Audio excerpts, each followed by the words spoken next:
সবাইকে স্বাগত দীপ্ত সংবাদে। সাথে রয়েছে দোলা ডলরেস। মধ্যপ্রাচ্যের দেশ সৌদি আরব, সংযুক্ত আরব আমিরাত, কাতার, বাহরাইন ও কুয়েত সহ অন্তত 11টি দেশে আজ ঈদ উল ফিতর উদযাপিত হচ্ছে। মধ্যপ্রাচ্যের গণমাধ্যম গালফ নিউজ জানিয়েছে, গতকাল শনিবার এসব দেশে পবিত্র শাওয়াল মাসের চাঁদ দেখা যাওয়ায় রোববার ঈদ পালিত হচ্ছে। এছাড়া মিশর, জর্ডান, সিরিয়া, ওমান ও ইন্দোনেশিয়া সহ 14টি মুসলিম দেশে আগামীকাল সোমবার ঈদ উল ফিতর উদযাপিত হবে। অন্যদিকে ভারত, পাকিস্তান, মালয়েশিয়া, ব্রুনেই ও অস্ট্রেলিয়াতেও সোমবার ঈদ হবে। যুদ্ধবিধ্বস্ত দেশ ফিলিস্তিন ও লেবাননেও আজ ঈদ উল ফিতর পালিত হচ্ছে।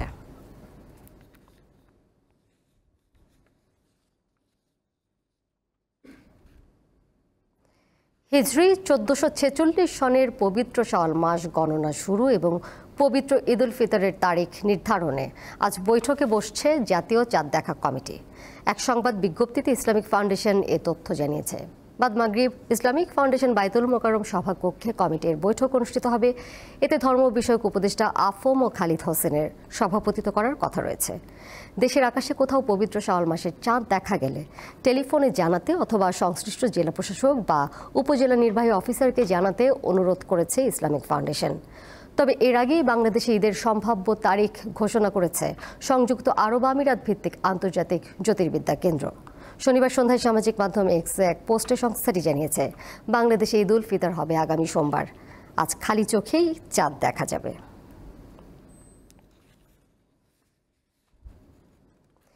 সৌদি আরবে আজ পালিত হচ্ছে ঈদ উল ফিতর। সে হিসেবে বাংলাদেশে আগামীকাল মুসলমানদের সবচেয়ে বড় উৎসব ঈদ হওয়ার জোরালো সম্ভাবনা রয়েছে। এমন সমীকরণে প্রিয়জনের সঙ্গে উৎসব আনন্দ ভাগাভাগি করে নিতে অনেকেই আজ ছুটছেন বাড়ির পথে। বাস, ট্রেন, লঞ্চে যে যেভাবে পারছেন ঢাকা ছেড়ে যাচ্ছেন। ঢাকায় কমলাপুর রেলওয়ে স্টেশন থেকে আসন্ন ঈদ উল ফিতর উপলক্ষে বাংলাদেশ রেলওয়ের বিশেষ ব্যবস্থাপনায় ট্রেন চলাচল করছে। অন্যান্য দিনের মতো এই দিনও হাজারো ঘরমুখো যাত্রী ঢাকা ছাড়ছেন। সকাল থেকে প্রতিটি আন্তনগর ট্রেন নির্ধারিত সময় কমলাপুর রেলওয়ে স্টেশন ছেড়ে যায়। কমলাপুর স্টেশন ঘুরে দেখা যায় বরাবরের মতোই যাত্রীর চাপ রয়েছে স্টেশন এলাকায়। কেউ কেউ প্ল্যাটফর্মে অপেক্ষা করছেন তার নির্ধারিত গন্তব্যে ট্রেনের জন্য। আর যেসব ট্রেন প্ল্যাটফর্মের লাইনে অবস্থান করছেন সেসব ট্রেন যাত্রা বোঝাই হয়ে গেছে।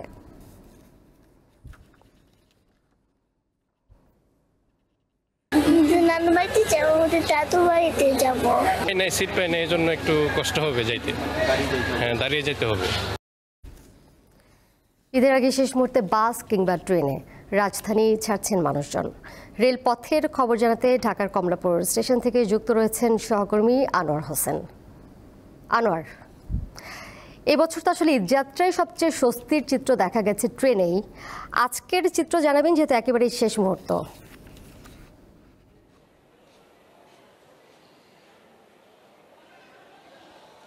শেষ মুহূর্তের চিত্রও কিন্তু দোলা আসলে খুব স্বস্তিদায়ক। একেবারে একটু বাড়তি তথ্য দিতে চাই। আপনি খবরে যেটি বলছিলেন তার থেকে যদি একটু বলি, সেটি হচ্ছে যে আজকে এখানে স্বরাষ্ট্র উপদেষ্টা এসেছিলেন। এই কমলাপুর রেলওয়ে স্টেশন তিনি পরিদর্শন করেছেন। একই সঙ্গে রেলীয় যে কর্মকর্তা যারা আছেন তারাও ছিলেন, বিশেষ করে রেলওয়ে ডিজিও ছিলেন। তো তিনি যেটি বলেছেন যে খুবই স্বস্তিদায়ক ঈদযাত্রা হচ্ছে, বিশেষ করে সড়ক নৌপথের পাশাপাশি এই ট্রেন পথেও এমনটা তিনি বলেছেন। এমনকি তিনি প্রাসঙ্গিক যে প্রাসঙ্গিক সূত্র থেকে সে যে কথাটি বলার চেষ্টা করেছেন যে সামনের যে ঈদ, আপনি জোরালো সম্ভাবনার কথা বলছিলেন আগামীকাল, তো সেইটি যদি হয়, অর্থাৎ ঈদের যে নামাজকে কেন্দ্র করে, অর্থাৎ সারা দেশব্যাপী যে নিরাপত্তার প্রশ্নটি থাকে, সেটিতেও কিন্তু স্বরাষ্ট্র উপদেষ্টা বলেছেন যে একেবারে নির্বিঘ্নে একটি নিরাপত্তা ব্যবস্থা থাকবে। নির্বিঘ্নে মানুষ যেমন ঈদযাত্রায় বাড়ি যাবে, ঠিক তেমনিভাবে ঈদ যে উদযাপনের যে বিষয়টি থাকে সেটিও তারা নিরাপত্তার মধ্য দিয়ে করতে পারবে, এমন একটি আশ্বাসও কিন্তু তিনি দিয়েছেন। তিনি বলেছেন যে আসলে এরকম স্বস্তির যে এইবার যাত্রা, সেটির পিছনে কোনো কারণ আছে কিনা বিশেষ। তো তিনি বলছেন যে আসলে আমরা, অর্থাৎ সরকারের পক্ষ থেকে যেটি করা হয়েছে, যে কোনো ধরনের কোথাও কোনো ধরনের মানে একটু ছাড় দেওয়ার কোনো প্রবণতা সরকারের পক্ষ থেকে ছিল না। প্রত্যেকটি ক্ষেত্রে, প্রত্যেকটি বিভাগে, অর্থাৎ এই যে সংশ্লিষ্ট যে মন্ত্রণালয়গুলো রয়েছে বা অধিদপ্তরগুলো রয়েছে, অর্থাৎ এই যে ঈদযাত্রাকে কেন্দ্র করে যে মানে সড়ক, রেল এবং নৌপথ, অর্থাৎ প্রত্যেকটি বিভাগের সঙ্গেই তাদের সমন্বয়টা খুব ভালো ছিল, সেটি কিন্তু বলার চেষ্টা করেছেন। তো সব মিলিয়ে যদি বলি তাহলে বলতে হবে যে রেলওয়ে ডিজিও একটি কথা বলেছেন যে এবার বিশেষ করে ট্রেনে এরকম শিডিউল বিপর্যয় নেই, কোনো ধরনের দেরি নেই। তার অন্যতম একটি কারণ তিনি বলেছেন যে বিশেষ করে যমুনা সেতুতে যে রেল যে চালু হয়েছে, রেল সেতু, তাও একটি অন্যতম কারণ তিনি বলেছেন যে এবার খুবই স্বস্তিদায়ক হয়েছে। বিশেষ করে ট্রেন যাত্রায় কোনো ধরনের বিঘ্ন ছাড়াই মানুষ তার গন্তব্যে চলে যাচ্ছে। আর একটু সব মিলিয়ে যে আর যদি কালকে ঈদই হয় বা এইরকম একটি বা দুটি দিনকে সামনে রেখে আরও নির্বিঘ্নে মানুষ যাত্রা করতে পারবে, সেই নিশ্চয়তাটাও কিন্তু তারা দিয়েছেন। আর একটু বিচ্ছিন্ন ঘটনা যেটি হয় বরাবরই ট্রেনের ছাদে যে একটি ভ্রমণের বিষয় থাকে, সেটিও তারা আরও সোচ্চার থাকবে, আরও সতর্কতার সঙ্গে এই বিষয়টি তারা যাতে আরও বাধা দেওয়া যায়, পরিহার করা যায়, সেই কথাটিও কিন্তু রেলীয় কর্তৃপক্ষের অর্থাৎ এই যে রেলীয় ডিজি তিনি ছিলেন, সাংবাদিকদের সঙ্গে আলাপকালে তিনি এই কথাটি বলেছেন। সব মিলে একটি স্বস্তির ঈদ, সবার মানে চোখে মুখে ঈদের আনন্দ আছে, সবাই বাড়ি ফিরছে, মানে এই চিত্রটি কিন্তু আসলে বলাই যায়। দোলা, কমলাপুর রেল স্টেশন থেকে যুক্ত ছিলেন সহকর্মী আনোয়ার হোসেন। ঈদ জামাত ঘিরে নাশকতার কোনো শঙ্কা নেই বলে জানিয়েছেন স্বরাষ্ট্র উপদেষ্টা জাহাঙ্গীর আলম চৌধুরী। সকালে রাজধানীর কমলাপুর স্টেশন পরিদর্শনে গিয়ে তিনি এই কথা জানান। কোনো ধরনের যেন কোনো রকমের অঘটন না ঘটে, এই জন্য জনগণও যেরকম সচেতন, আপনারা ওরকম সচেতন, আমাদের বাহিনী ওরকমভাবে সচেতন আছে। এবার জানেন যে বাহিনীগুলি ছুটি অনেক করে হয়েছে, যেন কোনো ধরনের কোনো সমস্যা না হয়। যুক্তরাষ্ট্রের সম্মানজনক Madeleine Albright honorary group award পাচ্ছেন বাংলাদেশের জুলাই গণঅভ্যুত্থানে অংশ নেওয়া নারী শিক্ষার্থীরা। শুক্রবার যুক্তরাষ্ট্রের পররাষ্ট্র দপ্তরের ওয়েবসাইটে এই পুরস্কারের ঘোষণা দেওয়া হয়। আগামী 1 এপ্রিল মার্কিন পররাষ্ট্র দপ্তরে বিজয়ীদের এই অ্যাওয়ার্ড প্রদান করা হবে। বাংলাদেশি নারী শিক্ষার্থীদের এই অর্জনে অভিনন্দন জানিয়েছেন প্রধান উপদেষ্টা ডক্টর মোহাম্মদ ইউনূস। তবে এই পুরস্কার প্রত্যাখ্যান করেছেন বৈষম্য বিরোধী ছাত্র আন্দোলনের মুখপাত্র উমামা ফাতেমা। শনিবার এক ফেসবুক পোস্টে জানান, ফিলিস্তিনের স্বাধীনতা সংগ্রামের প্রতি সম্মান জানিয়ে ব্যক্তিগতভাবে তিনি পুরস্কার প্রত্যাখ্যান করেছেন।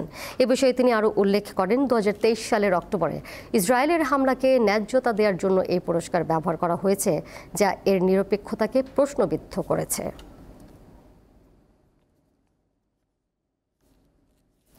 চট্টগ্রাম নগরীতে একটি প্রাইভেট কার লক্ষ্য করে সন্ত্রাসীদের এলোপাথারি গুলিতে 2 জন নিহত হয়েছেন, আহত হয়েছেন আরও 2 জন।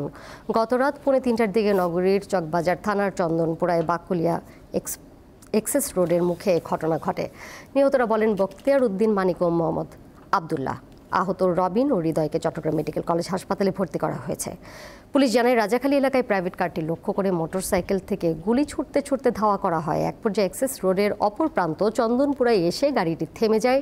পরে গাড়িতে থাকা গুলিবিদ্ধ 4 জনকে উদ্ধার করে মেডিকেলে পাঠানো হয়।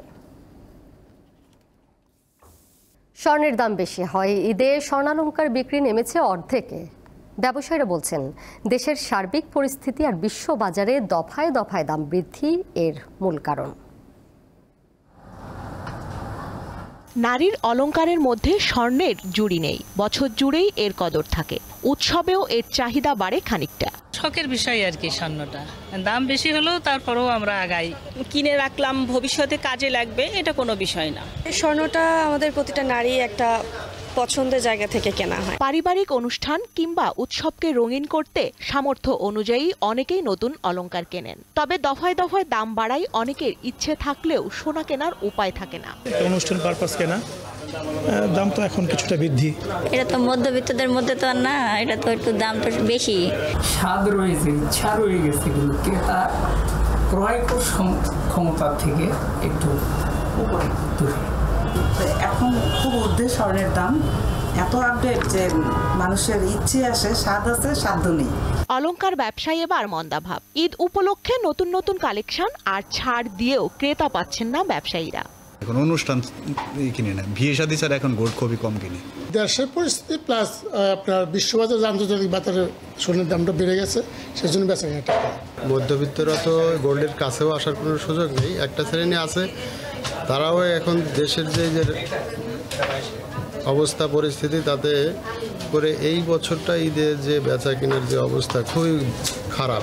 বর্তমানে 22 ক্যারেটের 1 ভরি স্বর্ণের দাম 1,56,000 টাকা। স্বস্তিকা সিংহ, দীপ্ত সংবাদ, ঢাকা। ঈদ উপলক্ষে ব্যস্ত সময় পার করছেন মেহেদি গ্রাম হিসেবে পরিচিত সাভারের শ্যামলাশী গ্রামের কৃষকরা। এই গ্রামে 20 হেক্টর জমিতে বাণিজ্যিকভাবে মেহেদি চাষ করেন প্রায় অর্ধশত কৃষক। মেহেদি চাষে খরচ ও রোগবালাই কম বলে লাভবান হচ্ছেন মেহেদি চাষিরা। ঢাকার সাভারে ভাকুরতা ইউনিয়নের শ্যামলাসী গ্রাম। এখানে সারা বছর মেহেদি চাষ হয় বলে গ্রামটি মেহেদি গ্রাম নামেও পরিচিত। বছর জুড়ে মেহেদি বাগানের পরিচর্যায় ব্যস্ত থাকেন চাষিরা। ঈদের সময় পার্লার ও বাসায় মেহেদির চাহিদা বেড়ে যাওয়ায় এ গ্রামের মেহেদি চাষিরা এখন ব্যস্ত সময় পার করছেন। প্রতি বিঘা জমিতে প্রায় 4.5 থেকে 5,000 মেহেদির চারা রোপণ করলে 7 থেকে 8 বছর ফলন পাওয়া যায়। বছরে 3-4 বার মেহেদি পাতার ফলন হয়।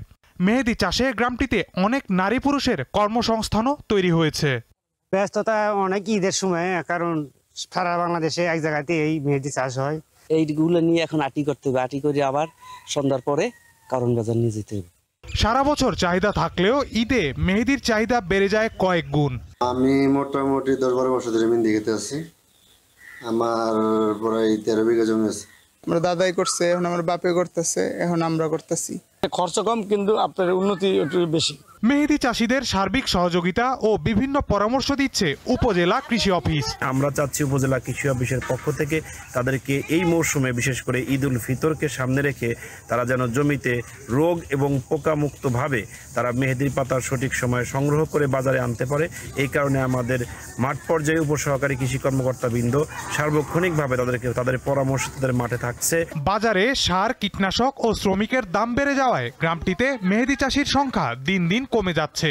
সার ও কীটনাশকের দাম নিয়ন্ত্রণে সরকারের উদ্যোগ গ্রহণের দাবি চাষীদের। দীপ্ত, বার্তা কক্ষ। পবিত্র ঈদ উল ফিতরের আগের দিনও গাজা ভূখণ্ডে ইসরায়েলি হামলায় আরও 24 ফিলিস্তিনি নিহত হয়েছেন, আহত হয়েছেন আরও অর্ধ শতাধিক। এতে করে যুদ্ধ শুরুর পর থেকে ইসরায়েলের আগ্রাসনে ভূখণ্ডে মোট মৃতের সংখ্যা বেড়ে 50,277 জনে পৌঁছেছে বলে জানিয়েছে গাজার স্বাস্থ্য মন্ত্রণালয়। অন্যদিকে মিশর ও কাতারের পক্ষ থেকে দেওয়া যুদ্ধবিরতির প্রস্তাবে রাজি হয়েছে হামাস।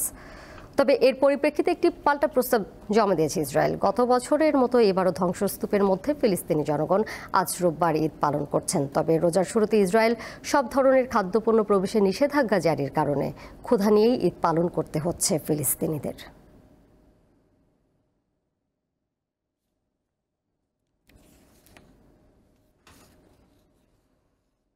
মিয়ানমার ও থাইল্যান্ডে গত শুক্রবার আঘাত হানা শক্তিশালী ভূমিকম্পে এ পর্যন্ত অন্তত 1,600 মানুষের মৃত্যুর খবর পাওয়া গেছে। আহত হয়েছেন কয়েক হাজার। শক্তিশালী ভূমিকম্পে সবচেয়ে বেশি ক্ষয়ক্ষতি হয়েছে মিয়ানমারের। সড়ক যোগাযোগ, চিকিৎসা সেবা ও মোবাইল নেটওয়ার্ক ব্যাহত হচ্ছে। দেশটির বিভিন্ন শহরে চোখে পড়ছে ধ্বংসস্তূপ। এমন অবস্থায় মিয়ানমারের সামরিক সরকারের আবেদনে বিশ্বের বিভিন্ন দেশ সহায়তা নিয়ে এগিয়ে এসেছে। পর্যটনের দেশ থাইল্যান্ডে এ পর্যন্ত 12 জনের মরদেহ উদ্ধার করা হয়েছে। তাদের বেশিরভাগেরই মৃত্যু হয়েছে নির্মাণাধীন বহুতল ভবন ধসে। ওই নির্মাণাধীন ভবনের নিচে আরও শতাধিক নির্মাণ শ্রমিক আটকা পড়েছেন বলে আশঙ্কা করা হচ্ছে।